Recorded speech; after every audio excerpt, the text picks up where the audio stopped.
మీరు దొంగలు చూస్తుంటారు, గజ దొంగలు కూడా చూస్తుంటారు, నయంను కూడా చూస్తుంటారు. కాకపోతే ఈ ఎమ్మెల్సీ ఎలక్షన్ అయిపోవడంతోటే నయా నయం తయారైండులా.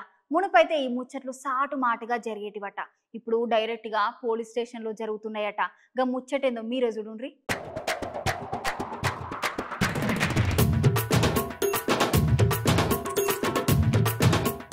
ఎమ్మెల్సీ ఎలక్షన్లు అయిపోవడంతోటే తీన్మార్ మల్లన్న గ్యాంగ్ ఏకంగా పోలీస్ స్టేషన్ లోనే సెటిల్మెంట్లు చేస్తున్నారట. ఇన్ని రోజులు సాటు మాటుగా చేసే సెటిల్మెంట్లన్నీ ఇప్పుడు ధైర్యంగా బయటనే చేస్తున్నారట. ఇవన్నీ చూస్తున్న జనాలందరూ మాకు నయా నయా మొగుడు తయారయ్యాడు మల్లన్న రూపంలోనే అన్నబట్టిర్రు. అయితే ఈ పంచాయతీ ఏంటంటే పట్టుభద్రుల ఎమ్మెల్సీ ఎలక్షన్లో కాంగ్రెస్ పార్టీ అభ్యర్థి తీన్మార్ మల్లన్న కథ కోమటిరెడ్డి వెంకటరెడ్డి మద్దతు తెలుపలేదంట.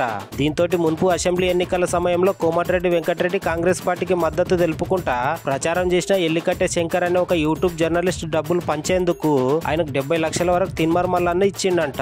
అయితే ఈ శంకర్ అనేటైనా ఆ డబ్బులు తీసుకొని ఓటర్లకు వంచలేదని ఇవాళ నల్గొండ 2 టౌన్ పోలీస్ స్టేషన్ లో కౌన్సిలర్ బుర్రి శ్రీనివాస్ రెడ్డి అబ్బగోని రమేష్ కంప్లైంట్ చేసిర్రట. ఈ వీడియో చూసిన జనాలందరూ చూసిర్రా. మరి గింత అధ్వానంగా తయారైన రాజకీయాలని అనబట్టే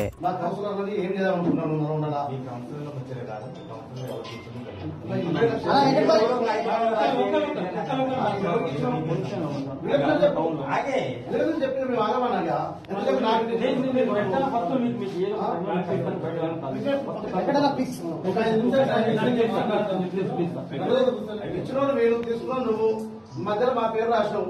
మీరెప్పుడు తెలియాలి కదా. ఏదో కుమారుడు మనసులు నల్గొండ కౌన్సిలర్లు పెద్ద బెస్ట్ గా తీసుకోండి. మీరు కూడా కౌన్సిలర్ ఉంటుందిగా. ఎందుకు మమ్మల్ని అట్లా బదనం చేస్తున్నాం? ఇంట్లో ఇట్లా జరిగింది. ఈయనకి నేను చెప్పుకుంటే ఈయన వచ్చి మీరు చెప్తే మీరు వచ్చి నన్ను అడుగుతుంది ఏందన్నా నువ్వు చెప్తే ఈయన ఇస్తే దాన్ని పట్టుకొని నువ్వు నన్ను వచ్చి నా మీద కాంప్లైంట్ చేస్తారా?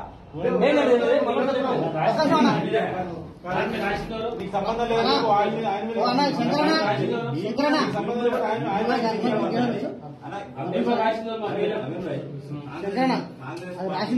కాంగ్రెస్ పార్టీ పార్టీ గెలుపు కోసం మేము మంత్రి గెలుపు కోసం కూడా పనిచేసి మల్లనే గెలుపు కోసం కూడా పనిచేసి మీరు చేసుకొని పనిచేసిన నేను దోషిగా నిలబడాల్సి వచ్చింది. మిమ్మల్ని నేరుగా ఎవరినా లేదు కౌన్సిలర్ గానీ నల్గొండ ప్రజలు గానీ ఎవరిని నేను కాదన్నా ఇంటర్నల్ గా జరిగింది.